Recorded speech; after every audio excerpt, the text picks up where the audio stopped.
Mejor usa condones M Natural. Están tecnológicamente diseñados con 12 pruebas de seguridad para que disfrutes sin miedo. Condones M Natural. Naturalmente, sin preocupación. Hola, muy buenas noches. Estamos enviando mensajes para promover nuestra candidatura independiente al cargo de gobernador del Estado de México. ¿Por qué los ciudadanos tenemos que comprometernos en esta tarea de intervenir en la política que parece ser una cosa exclusivamente de ciertas personas o especialistas o grupos que se han dedicado a hacer la política exclusivamente? Como ciudadano, en los últimos 2 años he tenido pues algunos de los elementos más importantes que me han hecho hacer y tomar esta definición. Primero,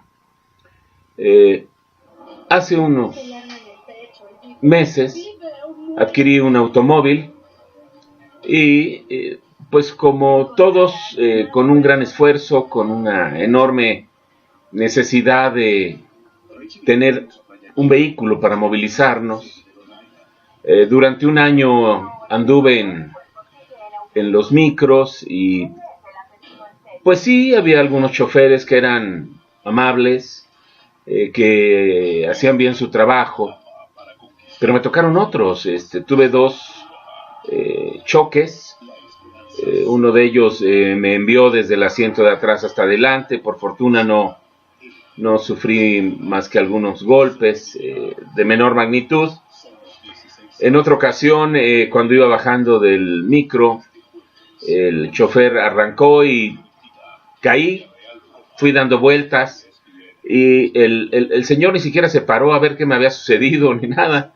Simplemente es la realidad que vivimos los ciudadanos. Compré un auto, apenas tenía 70 kilómetros y la mañana del tercer día que tenía yo mi auto afuera de la casa, me encuentro con que estaba en 4 ladrillos. De inmediato llamo a la patrulla municipal en Cuautitlán Izcalli, aparece la patrulla 516 y los patrulleros, de una manera muy despectiva, como si yo fuera el culpable de los hechos, pues señor, le robaron sus llantas. Pues sí, pero yo necesito que ustedes levanten un parte para que yo pueda a su vez seguir haciendo todos mis trámites.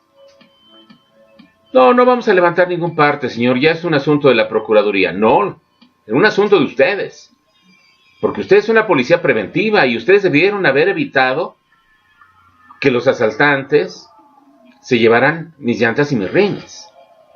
Ustedes no hicieron su trabajo. Esa es una realidad y necesito que levanten el parte. No vamos a levantar nada y haga usted lo que quiera. Ah, perfecto. Después, un año después, trato de llegar a mi casa y hay una enorme inundación. Se metieron aguas negras a una altura de 80 centímetros, prácticamente destruyeron todo, fue un verdadero desastre. Yo vi cómo fue subiendo el agua porque cuando llego estaba en una parte alta y los servicios de emergencia tardaron 2 horas en llegar. 2 horas en llegar. Había niños de 10, 12 años cargando a otros niños más pequeños con el peligro de caer y ahogarse en el agua y los elementos de seguridad de protección civil no llegaban. Llegaron 2 horas después. Pues sí, empezaron a hacer ahí algunas actividades, lograron desfogar el agua, pero nos dimos cuenta de varias cosas. 1, las casas fueron indebidamente autorizadas en lugares que son inundables.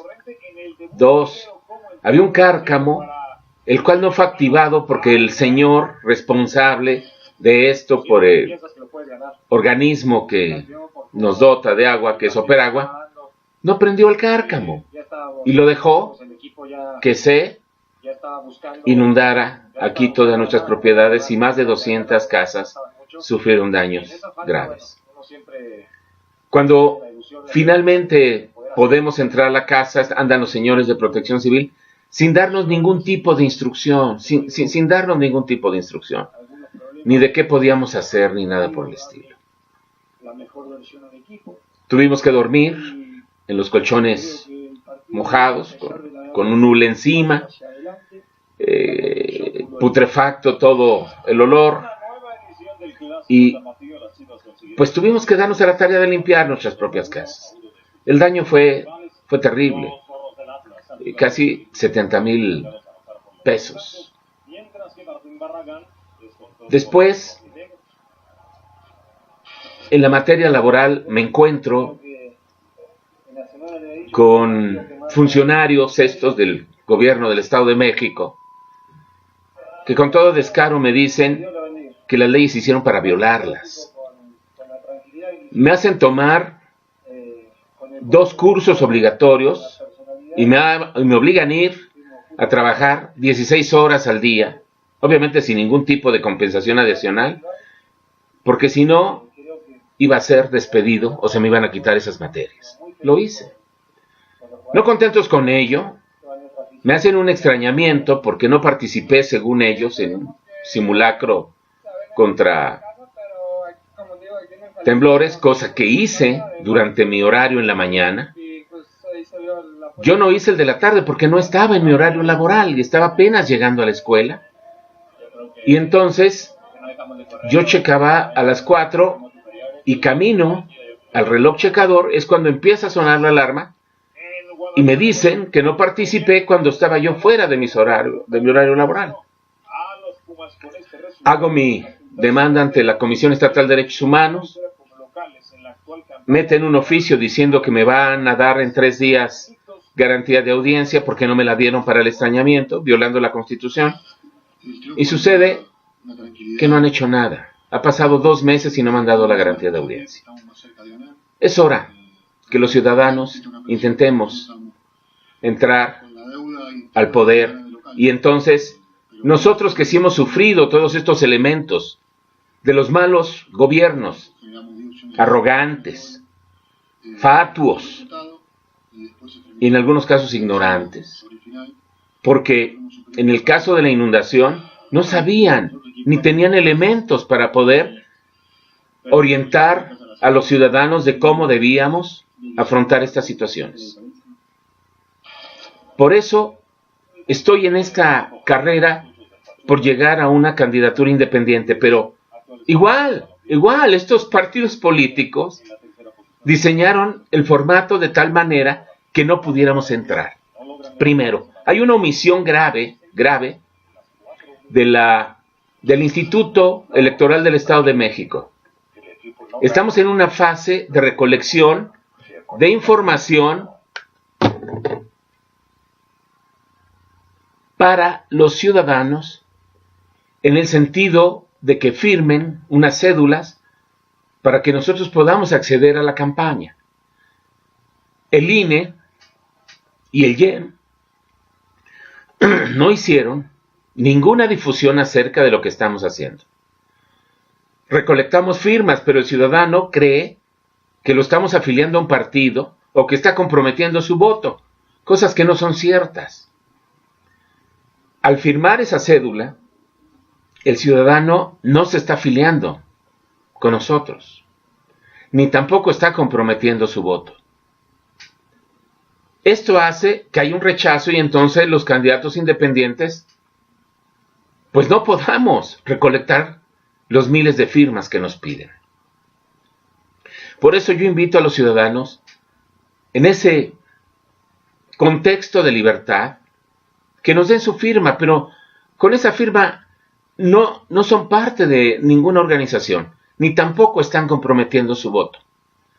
Lo que van a hacer es permitir que los ciudadanos de a pie o de a carro, pero que nunca somos considerados por esta élite gobernante que se ha hecho dueño de la política, y podamos participar en las campañas y proponer aquello que es factible en materia de ¿qué? De crecimiento económico. No es posible que se construyan segundos pisos que en lugar de favorecer la movilidad y el tránsito, se conviertan en estacionamientos por el sistema de pago, de acceso o de descenso. No fueron en ese sentido diseñados para movilizar, sino para cobrar. Si ya la empresa OHL ya cobró el costo de los segundos pisos, pues entonces que den el servicio que tienen que dar a los ciudadanos que requerimos bienes públicos. Ya necesitamos un modelo de desarrollo económico en el Estado de México que impida el peregrinar diario de miles de habitantes del Estado de México al Distrito Federal, porque allí es donde están los trabajos, allí es donde están los corporativos. Aquí tenemos que buscar la manera de que esas empresas vengan aquí. Tenemos que ofrecerles espacios empresariales que les permitan que los ciudadanos del Estado de México se queden aquí. Los pobres, ¿de qué sirve darles cobijas? Que les digamos que hay comida cuando ellos no eligen la comida que tienen que comer. Tienen que comer lo que haya, lo que se les dé. Nosotros proponemos un programa 1 a 1. Los pobres, si ahorran un peso, durante un año les vamos a dar otro peso. ¿De dónde sale el otro peso? El Estado de México son los estados más endeudados con la banca privada. Este ahorro solidario de los pobres va a ir sustituyendo los fondos de los bancos, y en lugar de que los intereses vayan a los bancos, van a ir a los pobres. Pero ¿cómo van a ahorrar los pobres un peso si no tienen? Vamos a hacer programas de empleo no emergente, permanente en esas zonas. ¿Para qué? Para mejoramiento de las tierras, si es que dejan de enviarnos los alimentos de Estados Unidos.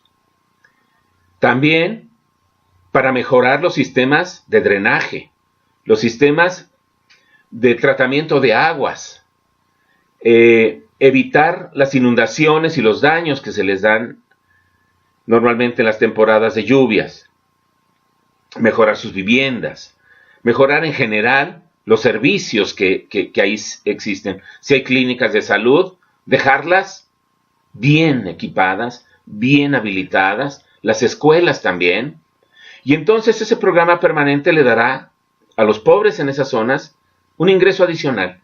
Ya sabrán ellos si lo ahorran o lo gastan o qué van a hacer con ello.